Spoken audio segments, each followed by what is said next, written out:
Okay, so I wanted to show you how I do negotiations in the Guild Expedition, but since it's early in the expedition, the negotiations tend to be rather trivial. I can pull it up here and show you. In this case, you're only negotiating for items, and essentially it's kind of no-brainer. And besides, later on in the expedition where it becomes more difficult, the same ideas go into negotiation that I would present here anyway. So hopefully the negotiation strategy that I have will be explained in later expedition encounters. Second and third level I tend to use a lot of negotiation now because I just entered the progressive age. In the industrial age, I would fight all the encounters, so I would maintain a good stock of goods even after the expedition was over. Anyway, so let's get out of here. I'm going to show you how to fight, or how I fight. How you fight is up to you, but I will show you the strategy that has been successful for me. Okay. In any encounter, whether it be in the expedition or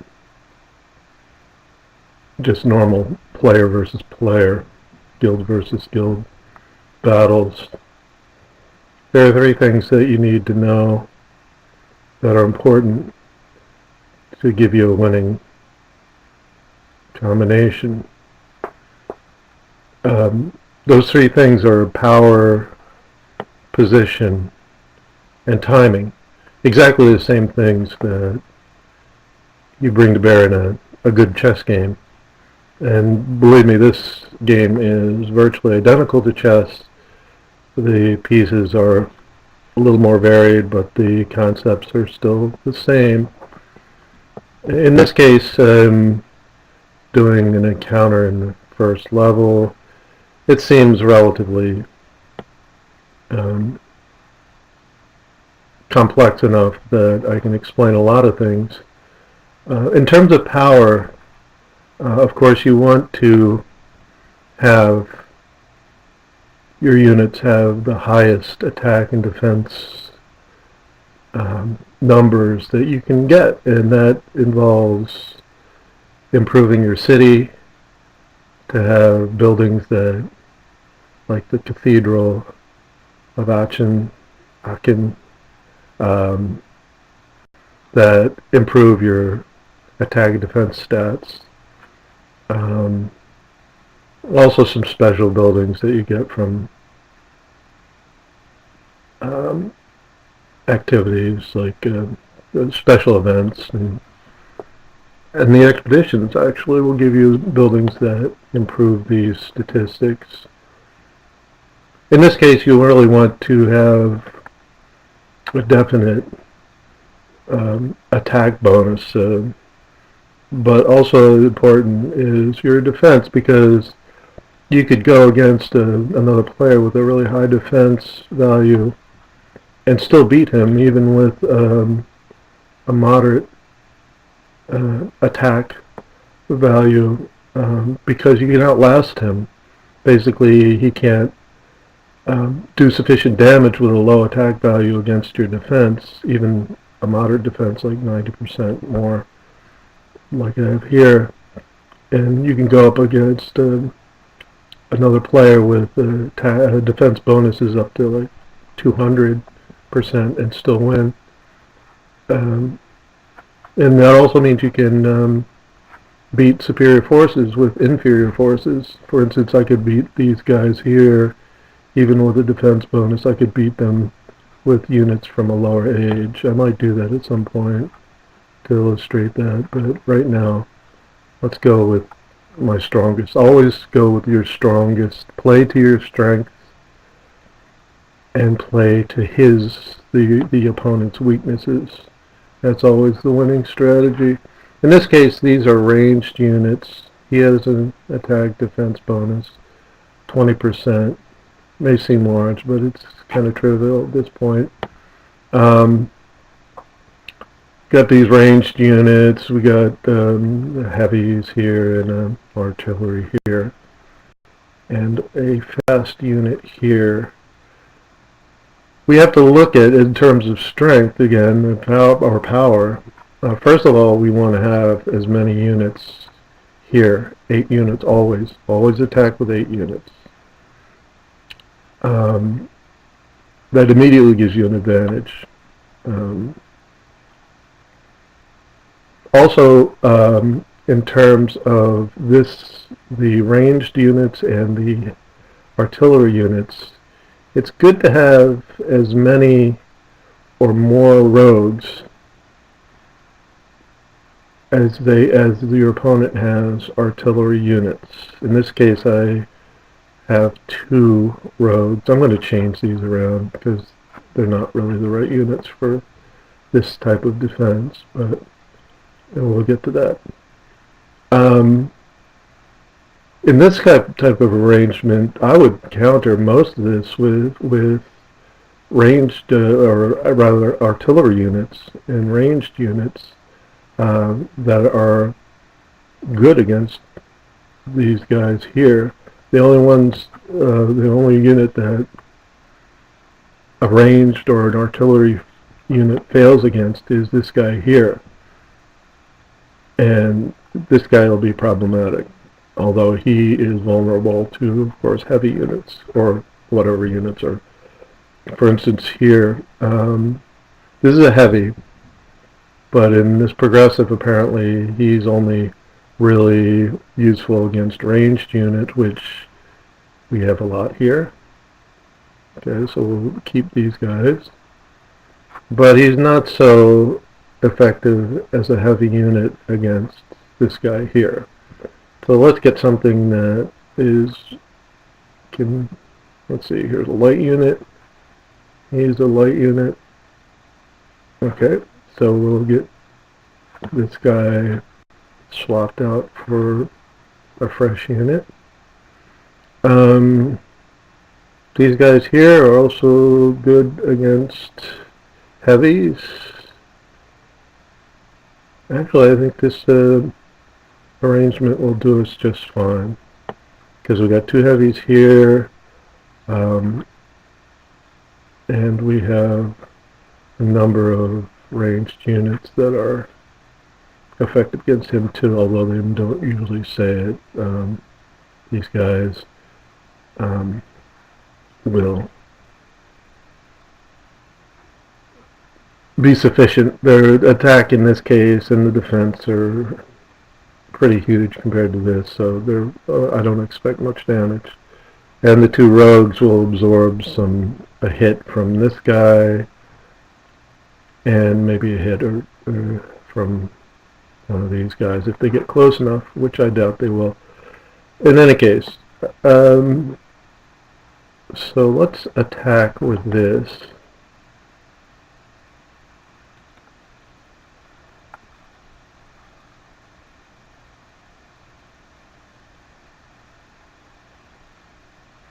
Okay, now we can talk about position and timing.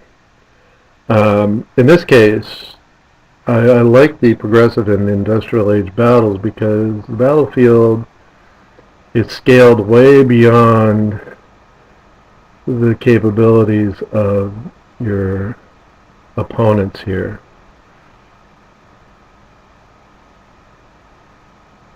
And that is a major advantage position-wise because he has to move up to get in range so he can hit you.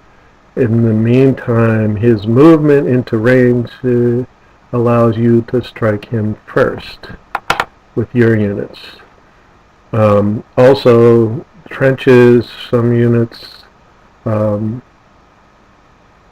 and we can look around the terrain to see which terrain that he will be comfortable in. And see, this guy, a sniper, I believe. Sniper? Yep, sniper is good in forest. So if a forest was near this position, I would move him into the forest and just wait for my opponent to come into range. In this case, the forest is too far. I can't reach it anyway in this turn. And I don't move him. This is one of the timing aspects. The thing is with timing is that the opponent is artificial, and he's not too intelligent in that term, in terms of attack and defense. In fact, he always moves. He is compelled to move, and you aren't. That means that you can wait for him to come into your range, so you can attack him and deal fatal damage first. So these guys, moving these guys would only put them in range of his first attack. So don't move them. You don't have to move. You don't have to move. Okay, he moved. He's still not in range. I won't move him either. And again, I won't move him. Okay, these guys are moving. They move up. They move up. Ah, here we go. Now we have an artillery unit. We have them going against these guys. In this case, they're not much in terms of damage because they're not the kind of units that these are more effective against, but they are effective. So we hit this one. Now he's down to half. He's going to die, maybe this time. No, but he's sufficiently weak. He's not going to be a threat. Rogues, make sure you don't move them into positions that these units that you already have, which they're going to convert to and hit, don't put them in positions where they're not comfortable. For instance, I don't have anything that is good on rocks or in trenches, I believe. Yep, nothing good. So, again, you want to move these guys up because they will absorb a hit and convert to. So you want to move them up, but not necessarily into a place where they're going to be in a lot of jeopardy because of the terrain. And the terrain is, again, one of those position things. And here we go. Now we can actually attack him. Final time. He does move into a trench, which is not his best place, but the fact that he actually is capable of doing damage, you want to hit them first, because the one who hits first is the one that will probably win. Now, I think I'll keep these guys stationary because they won't do any damage. These guys will move and they'll start doing damage to my sniper here, but fortunately not much because he actually is more effective. No, I'm sorry. I thought he was effective towards the range unit, but that's okay. Anyway, okay, now these guys get murdered. Also, one thing I should mention, this bar is telling you which units are attacking, in what order they're attacking. And that's a nice thing to know, because if this guy here was in range of my cannon, I would hit him first, because then his damage capacity is lower, so that whoever he attacks, which will probably be this guy, will be sustain significantly less damage than he normally would. Anyway, with a healthy unit here. So be aware of the order, because the order is part of timing again. Timing means your movement and also the order of attack. So be aware of that. I'm going to get rid of this guy because he's low, and that's one less unit. Here, okay, this is great. This guy is very effective against heavies, so it's worthwhile to move him up and hit the heavy unit.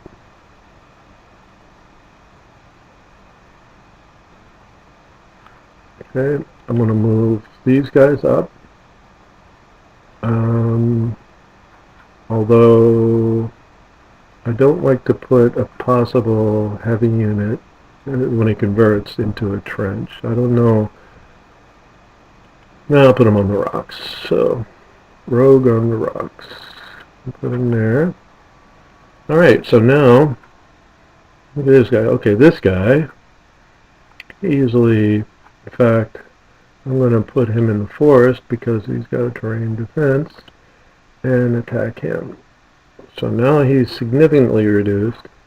This guy also, put him in the forest. And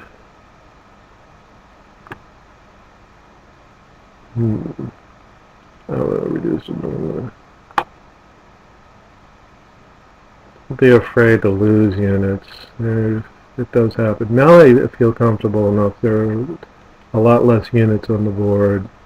I feel very comfortable moving these guys up. It does expose them to some danger, but at this point, not much. These guys are pretty... Actually, one nice thing about moving up roads is that these guys, even though there's weaker units available to attack, they'll attack the roads first if they can. Alright, so this guy's attacked. There's no point in hitting him now because he's going to be waiting until the next turn, which is never for him. It's not going to come for him. But since this guy,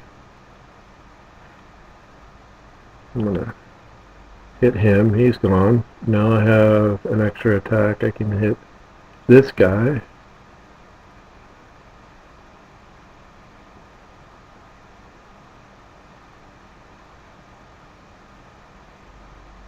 Alright. So, now we just mop up. Bang. Bang. Bang.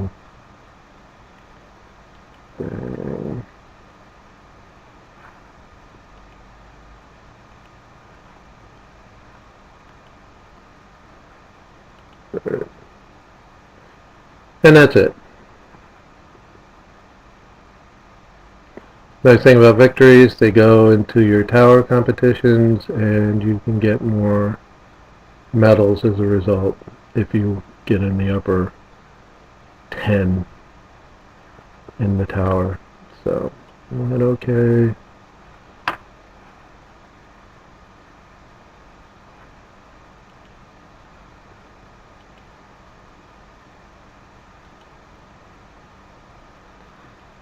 And that's that. Thank you for watching.